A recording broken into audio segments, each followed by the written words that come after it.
Hello guys, this is CA Doniksha. In this series of CA final revisions, we are taking over past papers solved entirely for your 100 marks.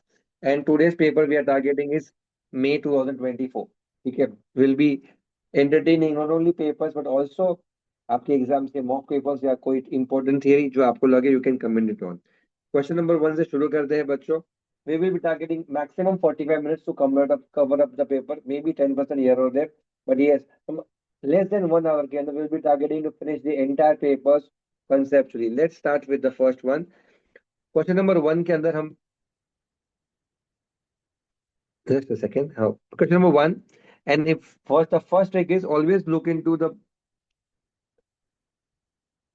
question at the below part instead of reading the entire part. यहाँ पे हम देख सकते हैं question में investor is been asked to whether to buy hold और sell the shares. ठीक है, एंड उसका मतलब ये क्वेश्चन मोर और लेस इक्विटी के ऊपर है, वैल्यूएशन के ऊपर है.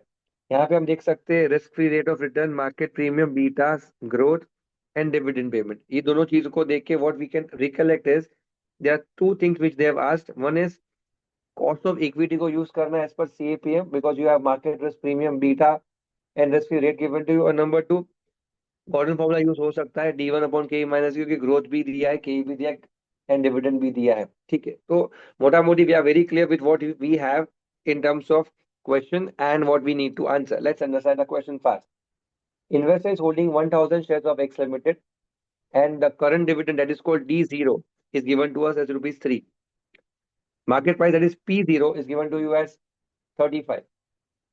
There are factors which are concerned which are going to change during the year. तो आपको करंट ईयर फैक्टर्स दिए गए हैं और आपको नेक्स्ट ईयर के फैक्टर्स दिए गए हैं. Fair enough. तो हमें करना क्या है, we need to take an action के शैल वी बाय और होल्ड और not based on the current factors and the next factors. मुझे करना क्या है सर, मुझे इक्विलिब्रियम प्राइस ढूंढनी है, यानी फेयर प्राइस ढूंढनी है और उस फेयर प्राइस को कंपेयर करना है एक्चुअल प्राइस के साथ और डिसीजन देना है बाय और होल्ड या सेल का. इसके लिए हमें एक ही क्लैरिटी चाहिए बच्चों कि पहले हम क्या करेंगे. हमें प्राइस ढूंढने के लिए दो चीजें चाहिए, डिविडेंड, के. ग्रोथ ऑलरेडी आपको दे दिया है, तो आपके करंट ईयर पे और नेक्स्ट फैक्टर्स के बेसिस पे हमें ग्रोथ ऐड करके क्या मिलेगा, डिविडेंड मिलेगा. और हमें के जो अवेलेबल नहीं है वो के को ढूंढने के लिए हम कौन सा फॉर्मूला यूज करेंगे, CAPM formula, R F plus R F minus R F into beta. जब हम ये फॉर्मूला यूज करेंगे तो हमारा आर एफ ये 11 plus R F minus R F premium दिया है 4 इंटू बीटा करके हम क्या ढूंढ लेंगे. Let's check it out. देखो बच्चों, यहाँ पे हमने आपका के आया 17% एग्जिस्टिंग और के आया 20% ऑफ द फ्यूचर. ये दो केस के सामने इसी को हम यूज करेंगे in the formula of price और हमें दो प्राइस मिल जाएंगे. ये कौन सा प्राइस है हमारा, एग्जिस्टिंग प्राइस, और ये है हमारा आफ्टर फैक्टर्स आर चेंज्ड. क्या किया, D1 अपॉन के माइनस जी. दोनों के बेसिस पे हमें क्या क्लैरिटी आती है कि रिवाइज प्राइस विल बी 35.75. अभी प्राइस चल क्या रहा है, अब एग्जिस्टिंग प्राइस चल रहा है 35 रुपीज, मतलब 35.75 का प्राइस एक्सपेक्टेड है और 35 का प्राइस चल रहा है. It means it is almost the same as it is. So we can say that it is tightly valued. Or is situation if you have long term invested, you can hold it. Otherwise, you may not indulge in buying the stock because it is actually at the price at which it should be. मतलब ये undervalued नहीं है as of now. अब इसके लिए हमने 3 minute का approx data लिया to finish this question. Question was of 6 mark. Very important, a very easy question. Second part पे जाते हैं क्वेश्चन नंबर 1B पे. और 1B is for how many marks sir, 4 marks. Question किस basis पे जा रहा है सर, एनएवी यानी म्यूचुअल फंड पे होगा. ठीक है, अब क्वेश्चन में पूछा क्या है हमसे, calculate NAV at the time of purchase. Calculate NAV at the time of purchase. इसका मतलब साफ है कि हमें एनएवी 0 चाहिए, यानी एनएवी एट द स्टार्ट. तो नॉर्मली एनएवी 0 के लिए क्या लगता होगा, investment made at the start divide by units जो हमको मिले हैं, तो हमें एनएवी मिल जाएगा. तो ऐसा कुछ हमें ढूंढना है, इन्वेस्टमेंट वैल्यू ढूंढनी है और उसी के साथ हमें नंबर ऑफ यूनिट्स ढूंढने हैं. तो आइए बच्चों क्वेश्चन को पढ़ते हैं. अभी मैंने ये सब आपको जो, अरे यार अनडू करता हूँ, ये सब चीजें आपको जो दिख रही है, the reason behind the same is I already made a recording but screen sharing होने के बावजूद it was a blackout which because of which I had to do the entire stuff again. Anyways, अब आप यहाँ पे देख सकते हो amount of investment, dividend received, NAV, everything is been given to you. हम पहला फोकस करते अमाउंट ऑफ इन्वेस्टमेंट, ऑलरेडी दे दिया है, यानी इन्वेस्टमेंट एट द स्टार्ट आपको दे दिया है। आपको डिविडेंड जो दे दिया है during the period, NAV at the end of the period दी है, और आपको रिटर्न्स दे दिए गए हैं, बट कौन से बेसिस पे दिए हैं? ऑन पर एनम बेसिस दिए गए हैं। और फिर बोला गया है कि आपका होल्डिंग पीरियड सिर्फ 120 डेज का है, यानी 19.345% is not my returns for 120 days, it is my returns for 360 days। लेकिन हमने सिर्फ कितने टाइम तक वो होल्ड किया है इन्वेस्टमेंट?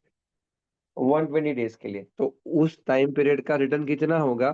तो हम नॉर्मल क्रॉस मल्टीप्लिकेशन भी करेंगे, 120 इंटू 19.35 डिवाइड बाय 360, तो हमें क्या मिल जाएगा? हमें रिटर्न्स मिल जाएंगे for holding period, HPR, holding period return मिल जाएंगे। ठीक है सर। तो आपके हिसाब से वेरी इंपॉर्टेंट कि हम यूनिट्स ढूंढने कैसे, ध्यान से सुनना बच्चों। आपके पास एनएवी एट द एंड है, मैं हाईलाइट करता हूँ, NAV at the and available है। अगर मैं वैल्यू एट द एंड ढूंढ लूँ, वैल्यू एट द एंड ढूंढ लूँ, तो मुझे क्या मिल जाएगा? नंबर ऑफ यूनिट्स मिल जाएंगे, जो मेरे लिए बहुत जरूरी है। तो हमारे पास ओपनिंग इन्वेस्टमेंट 550 का था, उस पे हमने कितना रिटर्न अर्न करा है? होल्डिंग पे रिटर्न, तो हमने जो यहाँ पे वैल्यू ढूंढी होगी वो हम वहां पे ऐड कर देंगे। और फिर हमने जो डिविडेंड रिसीव कर लिया है वो रिटर्न हमें ऑलरेडी मिल चुके हैं, उसको माइनस कर देंगे। यानी investment at the start plus return earn minus return distributed, ये तीन को नेट ऑफ कर दूंगा तो मुझे वैल्यू एट द एंड मिल जाएगी, टोटल वैल्यू। उसमें से वैल्यू पर यूनिट एनएवी 1 है, तो मुझे क्या मिल जाएंगे? नंबर ऑफ यूनिट्स मिल जाएंगे बच्चों। इसी को मैं यहाँ पे आपको समराइज पार्ट पे यहाँ पे देख सकते हो कि 5,50,000 इज माई इन्वेस्टमेंट वैल्यू। 19.345% के हिसाब से मेरे को जो कैलसी 5,50,000 पे 19.345 करोगे, 5,50,000 इंटू 19.345%, आपको जो रिटर्न मिलेगा वो मिलेगा 360 डेज का, डिवाइड बाय 360 इंटू 120 करोगे तो आपको मिल जाएगा return 5 lakh, I repeated again, into 5,50,000 into 19.345%। ठीक है, this is the return for the entire period. अब 360 डेज इन ईयर लेना है, 365, वो हम क्वेश्चन को देख के कंसिडर कर लेते हैं। It is 365 days in year. ठीक है, तो अब मैं क्या करूंगा? आई टू यूज 365 इंस्टेड ऑफ 360, तो मैं डिवाइड बाय 365 करूंगा, इंटू 120 करूंगा, तो मुझे फिगर आ गया 34,890। क्या किया मैंने? 5,50,000 इंटू 19.345% इंटू 120 डिवाइड बाय 365, तभी आ गया 34,980। अब ये वैल्यू ऐड हुई इसमें, और इतनी उसमें से दे दी गई है, डिविडेंड पेड 34,980 में से दे दिया गया है, तो हमारे पास कितना बचा? 574,890 इन टोटल। अब 574,890 जो बचा नेट में, उसको आप एनएवी एट द एंड से डिवाइड करो, तो आपको नंबर ऑफ यूनिट्स मिल जाएंगे। और जब आपको नंबर ऑफ यूनिट्स मिल जाएंगे जो यहाँ पे आ गए आपके 49,998 वॉट एवर, ठीक है, मतलब इट इज अप्रोक्सीमेटली 50,000 यूनिट्स। तो आपका जो इन्वेस्टमेंट है कितना है? 5,50,000 का, divide by how many units? 50,000 units. तो आपका एनएवी एट द स्टार्ट कितना आ गया बच्चों? 11 रुपीज आ गया। मैं इसको समराइज करूँ, आपने ये सीखा कि एनएवी ढूंढना था एट द स्टार्ट, तो उसके लिए मुझे चाहिए था इन्वेस्टमेंट एट द बिगिनिंग, जो उन्होंने दे दिया था, divide by number of units at the beginning. अब यूनिट्स मेरे पास अवेलेबल नहीं थे, पर मेरे पास क्या अवेलेबल था? कि टोटल वैल्यू एंड में कितनी, वो मैं ढूंढ पा रहा था, और मेरे पास एनएवी 1 अवेलेबल था। और टोटल वैल्यू को यही फॉर्मूला पे मैंने NAV1 का बेसलाइन यूज किया और मुझे नंबर ऑफ यूनिट्स मिल गए, वो मैंने यहाँ पे रिप्लेस कर दिए, and I got my answer. ये मार्क, 4 मार्क के लिए बहुत मेहनत थी इस क्वेश्चन में, क्योंकि मुझे सेम चीज कितनी बार करनी है पेपर में? मुझे सेम चीज पेपर में 3 बार करनी है। How many times? It check it out. ये 2 और 3, तो 4 मार्क के लिए आई स्टिल बिलीव क्वेश्चन में मेहनत ज्यादा था। एनीवेज, अब हम थर्ड फेज पे जाते हैं। They have asked just a small thing कि भाई, the starting point of an organisation is money and the end point of that is also money. Explain the statement to clearly understand this interface of SM and financial policy. Theory है 4 mark की, money connected, जितना भी theory पढ़े is going to be less. Explain the statement. अब मैंने क्या करा है, इस थ्योरी में से I have just identified 3 terms for you, 3 terms for you बच्चों, और तीन तीन टर्म्स वापस लिखता हूं यहाँ पे। एक आता है आपका डिफाइनिंग कैपिटल स्ट्रक्चर, यानी ऑप्टिमाइजेशन के मनी स्टार्टिंग पॉइंट है, तो कैपिटल स्ट्रक्चर डिफाइन करने में कितना इक्विटी और कितना डेट का मिक्स होगा उसको कंफर्म करने में बहुत काम में आएगा। That is your first phase. Number 2, capital budgeting, that is asset allocation बोलो या फंड अलोकेशन बोलो, उसके लिए मनी स्टार्टिंग पॉइंट के पार्ट में बहुत काम में आएगा। और एंड पॉइंट में डिविडेंड पॉलिसी क्या होगी कंपनी की, उसके बेसिस पे भी बहुत इंपॉर्टेंट है कि how we are going to make our investors satisfied in terms of the returns. तो आप याद रखने के लिए 3 शब्द याद रख सकते हो कि जब भी ऐसा क्वेश्चन आए तो ये 3 फैक्टर है: कैपिटल स्ट्रक्चर डिसीजन, एक इन्वेस्टमेंट एंड फंड अलोकेशन, और उसके बाद डिविडेंड पॉलिसी कैसे होनी चाहिए, डिविडेंड देना चाहिए, नहीं देना चाहिए, नहीं दिया तो रिटेन करना चाहिए, and all that. And that is how question number 1 और 20 मार्क्स गेट्स ओवर। अब हम पहुंचते हैं क्वेश्चन नंबर 2 पे। क्वेश्चन नंबर 2 में इस नंबर्स को नीचे जाके देखूं तो उन्होंने, we can get an idea कि उन्होंने EMA पूछा है। That is where we have to calculate EMA for the days given to us. अब क्वेश्चन नंबर 2 में EMA पूछा गया 6 मार्क के लिए। मुझे लगता है ये 6 मार्क के लिए इजीली हम स्कोर कर सकते हैं इसे। Let's calculate out EMA exam point of view for 6 marks in 2 minutes.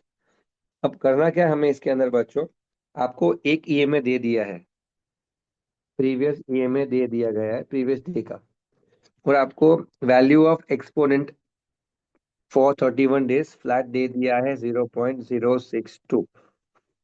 अब आपको करना क्या है, आपके हर एक दिन की जो निफ्टी वैल्यू है उसमें से आपको EMA वैल्यू ढूंढती है फॉर ऑल द पीरियड। कैसे ढूंढते हैं, आइए कंक्लूड करते हैं।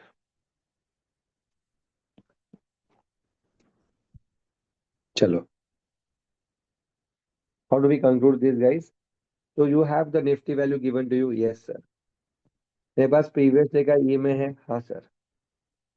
तो निफ्टी और प्रीवियस डे के EMA का डिफरेंस जो है वो मेरा फर्स्ट स्टेप है कि Nifty and EMA for previous day, वो डिफरेंस पे मैं मेरा the factor given to me, value given 0.00 को यूज करूंगा। तो आई be getting rupees, I am getting unit 15, and this 15 is been added to your opening EMA, that is 21,500, to get your EMA for the day, that is 21,515।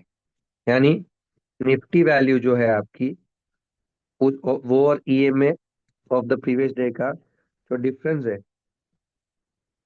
Into जो factor value in इसके 0.062 था, उससे जो value आएगी उसमें आप क्या add कर दो, EMA ऑफ प्रीवियस डे को ऐड कर दो, आपको EMA ऑफ टुडे मिल ऑफ करंट डे मिल जाएगा। निफ्टी और EMA का डिफरेंस तो into the value of exponential given to you, उसको आप ऐड कर दो EMA में, और आपको हर दिन का EMA मिलता जाएगा। और जब आप इस ट्रेंड को देखते जाओगे देखते जाओगे देखते जाओगे, तो आपको नेगेटिव ट्रेंड से ये समझ में आ जाएगा कि मार्केट कौन से पैटर्न में बिहेव कर रहा है, बेरिश है या बुलिश है। That's going to be the simplest of all. I hope हमने 2 मिनट में इस ईएमए की स्टोरी को शॉर्ट कर लिया है। आप एक बार प्रैक्टिस करना चाहो तो पॉज करके इसे प्रैक्टिस कैलसी पे कर सकते हो, आप इजीली क्रैक कर पाओगे। मैं उसके आगे जा रहा हूँ, तो अगला क्वेश्चन जो आपके सामने आ रहा है,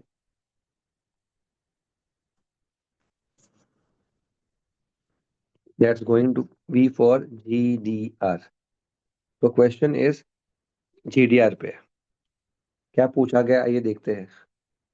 compute number of GDR and cost of GDR. बहुत इंपॉर्टेंट है क्वेश्चन को देख के फिल्टर करना कि क्वेश्चन कहाँ छुपा हुआ है। पूरा रीड करने पे क्वेश्चन पढ़ना इंपॉर्टेंट नहीं है, पहले क्वेश्चन देख लो फिर डेटा को रीड करो, डोंट रीड डेटा फर्स्ट। अब जीडीआर, नंबर ऑफ जीडीआर ढूंढना है, कितना इशू किया होगा। तो दो चीजें चाहिए, एक कितना अमाउंट रेज करना है, और मुझे हर अमाउंट पे, सॉरी हर जीडीआर पे कितना अमाउंट मिलेगा इन टर्म्स ऑफ फॉरेन करेंसी। मतलब नंबर ऑफ जीडीआर ढूंढने के लिए सिर्फ दो ही चीज चाहिए, ग्रॉस अमाउंट और अमाउंट विच विल रिसीव पर जीडीआर, तो हमें नंबर ऑफ जीडीआर मिल जाएंगे। Fair enough.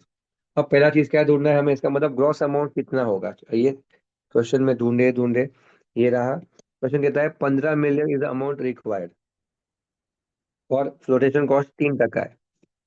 अभी 15 million is the amount required, flotation cost 3% है, तो आपका 15 million divided by 97%, 15 million divide by 97%, यानी आपके केस में वो आएगा वैल्यू 15.4346। कैसे यूज करो, मिलियन, 15.4639, क्या कर रहा हूँ मैं, 15 पॉइंट, कैसे यूज करो, 15.4639 million, 15.4639 million is the value what we require in terms of gross. अब क्या चाहिए मेरे को, देखो चेक कर लेते हैं अपन आंसर।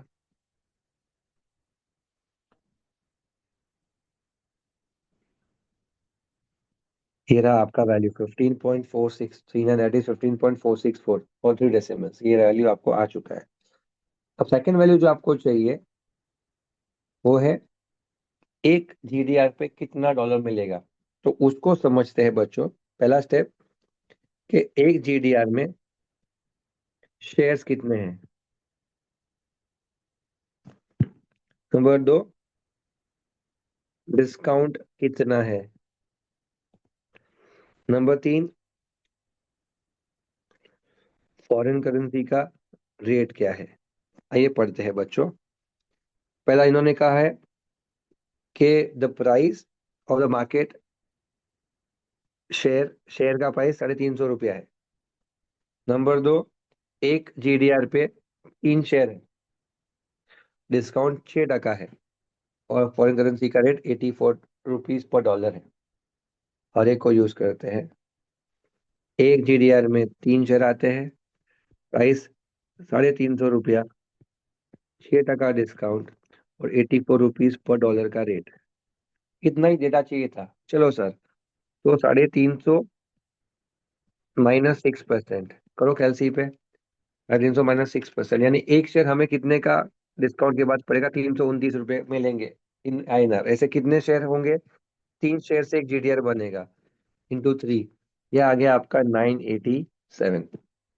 अब इंडियन करेंसी के हिसाब से 987 रुपीज मिलेगा, लेकिन उसी को मैं डिवाइड बाई 84 करूँ तो मुझे पता चलेगा कि $1 से आपको 11, एक जीडीआर से आपको 11.75 डॉलर मिलेगा। मुझे सिर्फ इसे डिवाइड कर देना है 11.75 डॉलर से, जो हमें मिल चाहिए था कि एक अमाउंट कितना मिलेगा फॉर जीडीआर 11.75। तो 15.464 कर दूं, राउंड ऑफ करूँ तो 464 डिवाइड बाय 11.75 करूँ तो इसका आंसर है 1.3161। तो आइए बच्चों आंसर को वेरीफाई करें। ये रहा 1.316085, that is 1.3161 is your answer of GDR to be issued। Cost of equity ढूंढना उससे भी आसान था, कॉस्ट ऑफ इक्विटी ढूंढना उससे भी आसान है। तो आपको cost of equity of GDR ढूंढना है तो सेम फॉर्मूला यूज करो, D1 upon P0 into 100 plus growth. वो ग्रोथ दिया है प्राइस और D1। प्राइस क्या होगा? आपने प्राइस देखा 987, और डिविडेंड कितना होगा? तो 3 शेयर है, 3 शेयर है, तो आपको सिर्फ ये ध्यान रखना है कि 3 शेयर की वैल्यू लेनी है, एक की नहीं। तो एक फेस वैल्यू 100 रुपया है, डिविडेंड कितना है? 10% है, तो एक शेयर का 10 रुपया हुआ, 3 शेयर का 30 रुपया हुआ। तो 30 डिवाइड बाई 87 आंसर होना चाहिए, 30 डिवाइड बाई, ये रहा आपका बेसिस। मैंने एक चीज शायद मिस करी है, वो है फ्लोटेशन कॉस्ट। 987 -3%, क्योंकि आपका 3% फ्लोटेशन कॉस्ट है, ये आपका 957 आ जाएगा। 987 -3 तक का, क्योंकि 3% क्या है, यहाँ पे फ्लोटेशन कॉस्ट यूज होगा। वहां पे क्यों नहीं होगा? क्योंकि वहां पे हमने न्यूमरेटर में including flotation cost value consider करी है। I hope you are clear with it. Question समाप्त हुआ। Question number 2 was for question number 2A is done, and your 2B is also done. Question number 2C पे जाते हैं।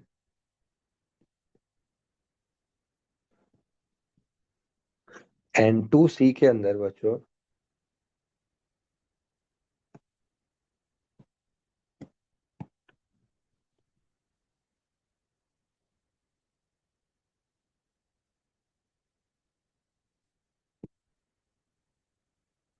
Again a mutual fund for 4 marks, and I can check it out here कि उन्होंने सिर्फ क्या पूछा है, NAV of the mutual fund at the end, यानी एनएवी एट द एंड, मतलब NAV 1 पूछा है। बहुत सिंपल लग रहा है ये क्वेश्चन मेरे को। 78.50 जो है वो आपकी ओपनिंग NAV है। आपका पीरियड जो है वो सिर्फ 1 महीना है, और आपको 16% जो रिटर्न दिया है वो एनुअलाइज्ड है। 16% 12 महीने का है, तो 1 महीने का कितना, डिवाइड बाय 12 कर देना, आपको मिल जाएगा 1.33% रिकरिंग। यानी कंपनी ने 1 महीने में कितना रिटर्न दिया है? 78.50 रुपए पे। मैं कहूंगा 1.33% रिकरिंग। आप क्या करो, 78.50 में प्लस 1.3333% कर दो, इतना रिटर्न मिला। उसमें से कंपनी ने डिस्ट्रीब्यूट कितना कर दिया है? तो बोला 0.40 का 0.30 डिस्ट्रीब्यूट हो चुका है, मतलब दे दिया है। अच्छा, तो -0.40 कर दो, -0.30 कर दो, क्योंकि वो दे दिया है, वैल्यू में तो आएगा नहीं, दे दिया है। तो कितना बचता है चेक करो कैलसी पे, 78.84 बचता है। और जैसे ही यहाँ पे 78.84 वैल्यू आया, मैं नीचे आके चेक कर लेता हूँ, ये आ गया आपका 78.84। So I hope you're clear with this also, and by this time you when you finish this story, कि आपका ये क्वेश्चन समाप्त हुआ। अब अगर ऑब्जर्व करोगे तो हम लोगों ने इस क्वेश्चन के अंदर 4 4 6 8, 8 और 6 14, और पहले वाले पार्ट पे we finished of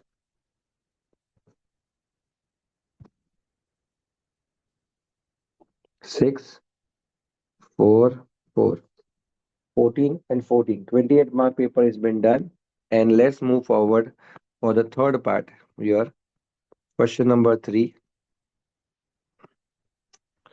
question number 3 के अंदर इंटरेस्ट रेट रिस्क मैनेजमेंट का एक मजेदार क्वेश्चन पूछा गया है। किसके बारे में? They asking us on the basis of cap. What is interest rate cap? कि जब भी हमारी कंपनी फ्लोटिंग इंटरेस्ट रेट लेके बैठी होती है, तो उन्हें डर होता है कि कभी ना कभी इंटरेस्ट रेट बढ़ गया तो हमें हमें और इंटरेस्ट पे करना पड़ेगा, जिससे हमारा कॉस्ट ऑफ कैपिटल डिस्टर्ब हो जाएगा। वो डिस्टर्ब ना हो, उसके लिए हमने केपिंग लिमिट फिक्स कर दी होती है, जो एग्जाम्पल में 9% है। इसके ऊपर जितना भी ब्याज जाएगा उसके लिए हमने क्या लेके रखा हुआ है? कैप। उसके ऊपर का ब्याज हम पे नहीं करेंगे, जिसने हमें कैप बेचा होगा वो बैंकिंग कंपनी हमें वो पे करेगी। तो ये लॉजिक होता है, इसके लिए हमने एक प्रीमियम पे किया होता है। अब ये कहता है, how can you are required to show how the borrower can hedge the risk using option cap if the interest rate are expected to rise and the rate of capping is how many percent? 9%। ठीक है, अब imagine करो,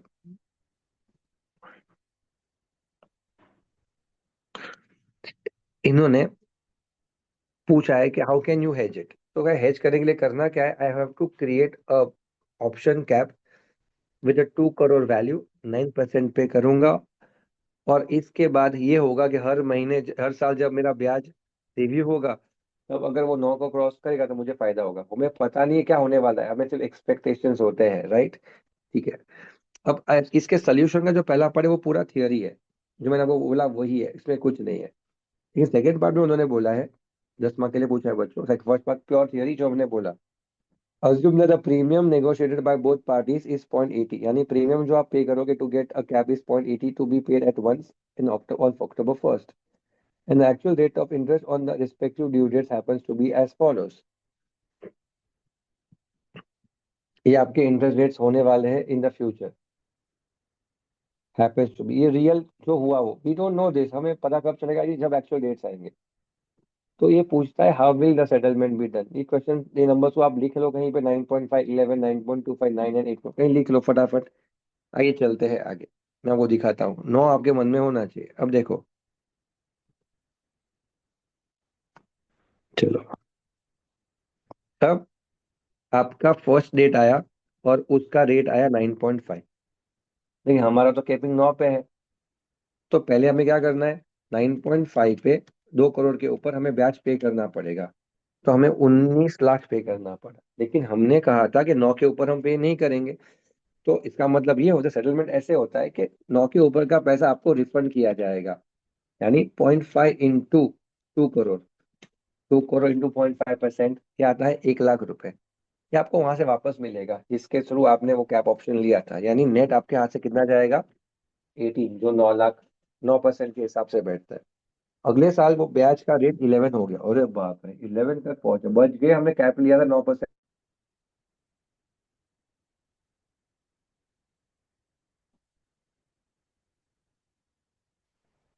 There was some disturbance in the session, मैं recontinue कर रहा हूँ। हम बात कर रहे थे 11% से, वापस शुरू कर रहा हूँ। यहाँ पे 11% का, जब इंटरेस्ट रेट कैप्शन का 11% था, तो we were like we are ready to pay at 11, but since we have committed that we have a option at 9% available, तो उसके डिफरेंस जो होगा 11 और 9 का डिफरेंस जो है, वो हमें रिफंड मिल जाएगा। तो at the end we are only paying 18। इस केस में 2.25 रिफंड मिलेगा, दैट इज 50,000। लेकिन बाकी के दो केसेस में 9% ही मार्केट, 9 का ही है, तो इज नो रिफंड अवेलेबल। और ये वाले केस में 8.5 रेट चल रहा है, 9 से ऊपर नहीं गया, तो यहाँ पे भी नहीं मिलेगा।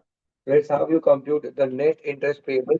यहाँ पे इंटरेस्ट कम क्यों हुआ, क्योंकि वो 9 से कम है, राइट। अगर 9 से ऊपर जाता था तो एक्स्ट्रा अमाउंट हमें रिफंड मिल जाता, that was the story.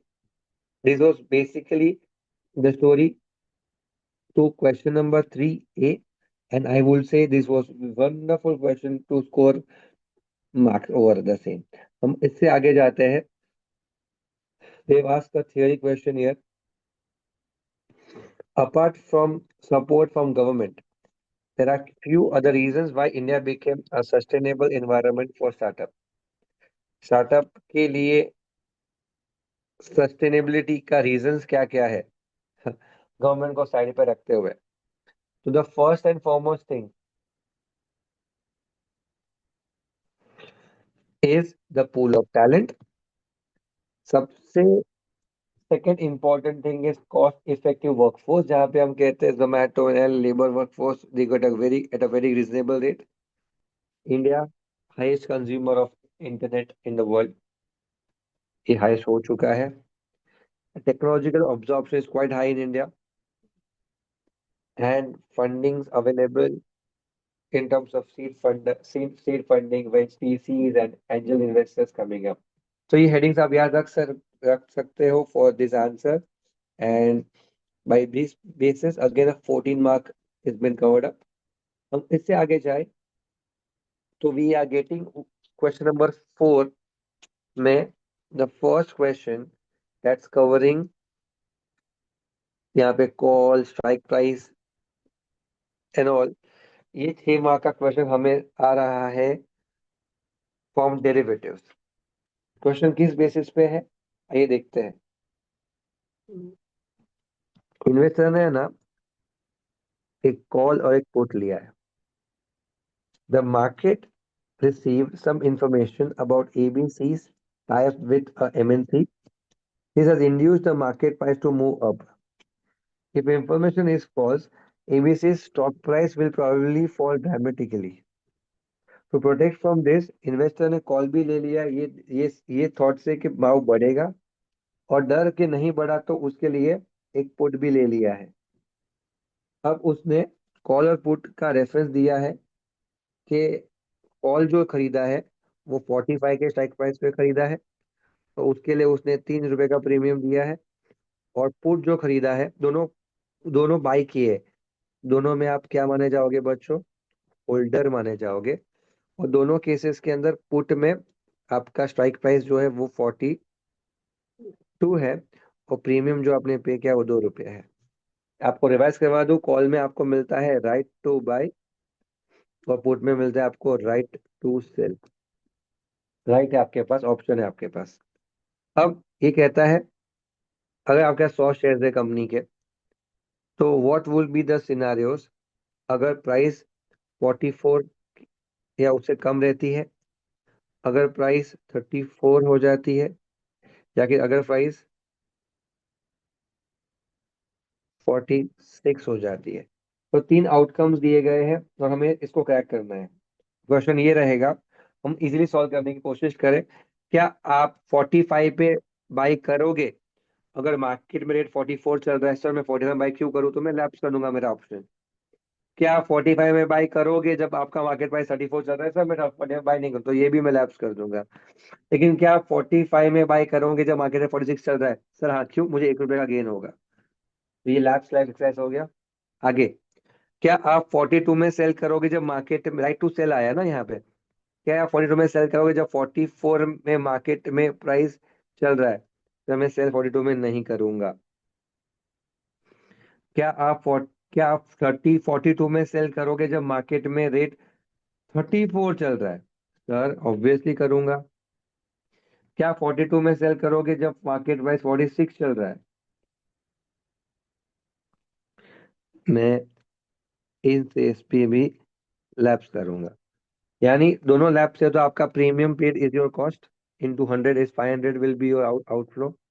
In this case यहाँ पे आपने लैप्स किया है और यहाँ पे आपने एक्सरसाइज किया है। तो यहाँ पे 34 का भाव चल रहा है, 42 रुपीज में बेचा है, तो 8 रुपया का गेन हुआ, और प्रीमियम 5 रुपया माइनस है, तो नेट गेन कितने का होगा मेरे को? 3 रुपए का इंटू। तो यहाँ पे आपके केस में आपने एक्सरसाइज किया है तो 1 रुपए का गेन है, और -5 का लॉस, मतलब -400 आएगा। यहाँ पे चेक कर लेना बच्चों। These are your answer. I hope you have got the credit score on the very well. आप सजेस्टेड को रेफर कर सकते हो to compare in case if you wish to. इससे आगे जाए हम लोग।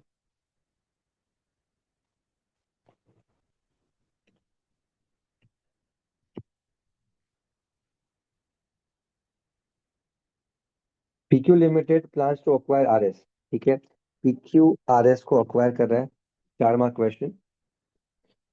अब आरएस की मार्केट वैल्यू कितनी होगी? 10 लाख इंटू 50, यानी 500 लाख। और इसकी कितनी हो जाएगी? 20 लाख इंटू 100, यानी 2000 लाख। ठीक है, मर्जर से गेन होगा which has a present value of 300 lakh. ठीक है, तो they have given us energy gain of 300 lakh. They have given us exchange ratio 0.5, यानी मैं 10 लाख के सामने 0.5 के हिसाब से मैं नए कंपनी के कितने शेयर दूंगा आपको? 5 लाख। जैसे ही मुझे वैल्यू मिल जाती है तो मुझे समझ में आ गया कि पीक्यू लिमिटेड के शेयर, पीक्यू के पास कितने हैं बिफोर मर्जर? 20 लाख। और पोस्ट मर्जर आरएस को कितने दिए गए हैं? 5 लाख। टोटल कितने हो गए? 25। उसमें से इसके कितने? 5। उसके कितने? 20। ठीक है, पूछा गया है find out the cost of merger. Cost of merger यानी सिंपल चीज है बच्चों, में क्या बोलूं पता है आपको? कॉस्ट ऑफ मर्जर यानी दो चीजें, कि आरएस लिमिटेड की वैल्यू पहले कितनी थी और मर्जर के बाद उसकी वैल्यू कितनी हो गई। That is called cost what PQ has paid to RS. आइए देखते हैं कैसे। 2000 lakh pre merger market value of PQ, 500 lakh market value of RS, और 300 lakh synergy gain after merger. Total value दोनों कंपनी को मिला के हो गई 2800 लाख। उसमें से आरएस के फेज में कितना आया? 5 lakh share out of total 25। तो वैल्यू ऑफ आरएस कितनी होगी? 2800 लाख इंटू 5/25, यानी आरएस की वैल्यू हो गई 560 लाख मर्जर के बाद, और पहले कितनी थी? 500 लाख थी। तो आप कहोगे 60 लाख क्या माना जाएगा? 60 लाख आपका कॉस्ट ऑफ मर्जर माना जाएगा। आई होप ये इजीली इसको क्रैक कर पाए हो। 4 mark is in your pocket. ये आपका पहला आंसर, ये आपका 60 लाख सेकेंड आंसर। आईएफसी क्या होता है, क्वेश्चन में पूछा है, थियरी क्वेश्चन। आईएफसी एक फाइनेंशियल सेंटर है, ठीक है, जहाँ पे भारत देश में होने के बावजूद आप बाकी कंट्रीज के रेगुलेशंस को वहां पे फॉलो एग्जीक्यूट कर सकते हो। इससे क्या एडवांटेज होता है? इससे एडवांटेज ये होता है, क्वालिफाइड प्रोफेशनल्स जो बाहर के हैं वो भारत देश में प्रैक्टिस कर सकते हैं। भारत देश के लोग बाहर जाने से रुक जाएंगे, ब्रेन ड्रेन रुक जाएगा। हम ग्लोबल अपोजिस को परस्यू कर पाएंगे, और कॉम्प्लिकेटेड डेरिवेटिव इंस्ट्रूमेंट्स भारत देश में भी यूज हो पाएंगे। एक छोटा सा थियरी रेफरेंस मैंने आपको दिया आईएफसी के रेफरेंस पे। See my concept is very clear. There is less time for preparation. There is always a very less time for theories. Can we do a bit of theory in shortest time? That's the idea of it. अब question number 5 पे आता हूं मैं। देखो बच्चों, 5 के अंदर 5A and 5B। 5A में क्या पूछा है, 5B में क्या पूछा है, that's what we have to see. और हमारा पेपर विदाउट ऑप्शन कवर हो जाता है। तो आइए फटाफट से 5A और 5B को देखें। हमें ना एक्स और वाई लिमिटेड दो कंपनीज दिए गए हैं जिसमें हमने इन्वेस्ट करा है, और उसके रिटर्न्स की प्रॉपर्टीज दे दी गई है। इन्वेस्टमेंट वैल्यू 1 लाख है। पहला पूछा है रिस्क और रिटर्न ढूंढिए दोनों कंपनीज के शेयर्स के। तो समेशन, यहाँ इस तो मैं पहली बात करूं, if I want to find out returns of X, तो मैं मुझे क्या करना है, पी इंटू एक्स करना है, और यहाँ पे पी इंटू वाई करना है। उसका जो समेशन आएगा वो उसका आंसर होगा, एक्स बार वाई बार। ठीक है, पहला पार्ट हो गया। अभी उन्होंने रिस्क भी मांगा है मुझसे, तो रिस्क के लिए मुझे कहना है ये प्रोबेबिलिटी का टेबल, ये आपका एक्स का टेबल, ये आपका एक्स माइनस एक्स बार, ये आपका P into X minus X bar the whole square.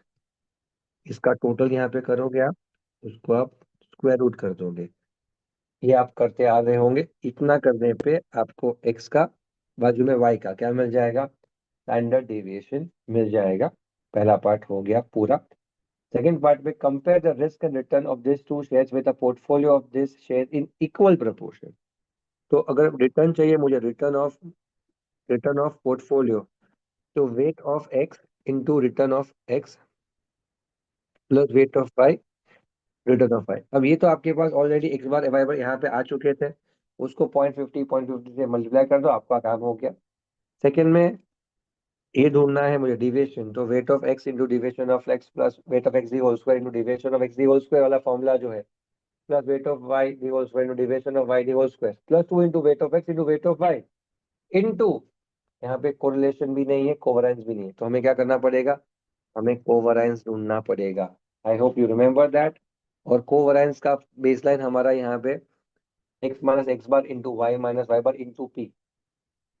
X minus X bar का कॉलम, वैसा ही हमारा वाई माइनस वाई बार का कॉलम, और इंटू पी प्रॉपर्टी का कॉलम। ये तीनों का समय प्रोडक्ट बनाना है, उसका समेशन जो होगा that will be used to find covariance for us, and that is something which will be pending। मैं आपको फटाफट से देखो, ये रहा आपका कोवरायंस, x minus X bar into Y minus Y bar into P, इस उसका समेशन जो है वो आपका कोवरायंस है बच्चों। फाइनली वो स्क्वायर रूट होगा पूरे पार्ट पे। तो what we are getting here is standard deviation of portfolio. Second part हमारा फिनिश हो जाता है। और लास्ट इंपॉर्टेंट चीज जो यहाँ पे है, उन्होंने पूछा कि अगर रिस्क को मिनिमाइज करना है, अगर रिस्क को मिनिमाइज करना है, अगर रिस्क को मिनिमाइज करना है, तो वेट्स क्या होने चाहिए। We have a derivation for this also, but यहाँ पे मैं डायरेक्टली क्या लूंगा, फॉर्मूला। तो आपका फॉर्मूला क्या है, variance of X, square root नहीं, variance of X minus covariance X Y, जो आपने ऑलरेडी कवर ढूंढा हुआ है ऊपर, divide by variance of X plus variance of Y minus two covariance X Y. इसमें सिर्फ फॉर्मूला याद रखना है आपको, जहाँ पे आप मिनिमम रिस्क ढूंढ पाओ। यहाँ पे आपको कुछ और करने की जरूरत नहीं है, डेटा सब आपके पास अवेलेबल है। Very important stuff to see, this is how you solve the paper faster, and you can pause and solve wherever you feel कि I need to practice a bit out of it.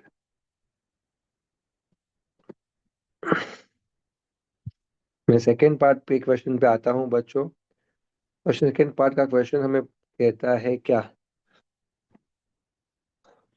X Limited has paid a dividend of 3 current year, मैं इसको D0 मान लूंगा। Dividend is expected to grow at 30%, grow करने के बाद मैं उसको D1 मान लूंगा for the next 5 years। Okay, तो 5 years D1 D2 D3 D4 D5 and at the rate of 15% per annum there after, मतलब अभी ग्रोथ कांस्टेंट हो गया है, मतलब उसके बाद the return of the return on T bill is 12, ये आपका हो गया risk free rate of return. Market return is expect to be 16%, ये आपका आरएम बन जाएगा। आपको वरायंस दिया है, वरायंस ऑफ मार्केट दिया है 24%, को कोवरायंस दिया है, को वरायंस दिया है 30%। तो पहला काम क्या कह रहा है मुझे पता है, मेरे पास बीटा नहीं है, तो कोवरायंस अपॉन वरायंस ऑफ मार्केट मुझे क्या देता है, बीटा देता है। तो आपका बीटा यहाँ पे कितना आएगा रे आंसर में,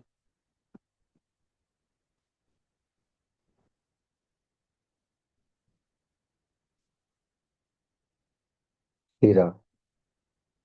आपका यहाँ पे बीटा आ गया कोहेरेंस के फॉर्मूला से इज 1.25। जैसे आपको बीटा मिल जाता है, आपने CAPM का फॉर्मूला यूज किया, आपके पास RM था, RF था, बीटा ढूंढा, RF है, आपको मिल गया 70% as your cost of equity, KE मिल गया। जैसे आपको ये KE मिल जाता है, आपका ये डिस्काउंटिंग फैक्टर हो गया, डिस्काउंटिंग फैक्टर 17%। मुझे करना क्या है, प्राइस ढूंढना है। अब प्राइस में ग्रोथ कांस्टेंट, प्राइस का फॉर्मूला तो ये है, P0 is equal to D1 upon KE minus D, लेकिन ग्रोथ तो कांस्टेंट कब हुआ, 5th ईयर के बाद। और first second third fourth 5th year के क्या ढूंढे, डिविडेंड ढूंढे 30% के ग्रोथ पे। 3 रुपया पहले था, 3 प्लस 30%, 3.90, और हर एक में 30-30% ऐड करते जाओ, आपको आंसर मिलते जाएंगे। वो सब अगले 5 ईयर्स की आज की वैल्यू कितनी, विद डिसअफेक्ट ऑफ 20%, ये वैल्यू आएगी आपकी आज की वैल्यू। और फिर हमने क्या ढूंढी, टीवी टीवी यानी value at the end of 5th year. तो P5 is equal to D6 upon KE minus D। तो ये D5 है, उसमें ऐड किया और 15% का ग्रोथ जो हमारा अभी ग्रोथ रेट था उसको यूज किया। सी आप ध्यान दो, यहाँ तक ग्रोथ रेट 30% था, अब ग्रोथ हो गया 15%, तो हमने फिर फॉर्मूला यूज किया। तब तक का फॉर्मूला यूज नहीं कर सकते थे टू फाइंड टर्मिनल वैल्यू, वो वैल्यू आ गई हमारी, उसको मैंने डिस्काउंट किया with 5th year discounting factor, जो आज की वैल्यू की थी 292, इसको दोनों में ऐड कर दिया और मुझे मिल गया आज का fair value of the stock, जिसको हम इंट्रिंसिक वैल्यू कहेंगे। बच्चों, we have finish this entire paper. I hope ये मेहनत आपको काम में आए, आई होप आपको ये अच्छा लगे, and we will be back with the next paper very soon. Thank you.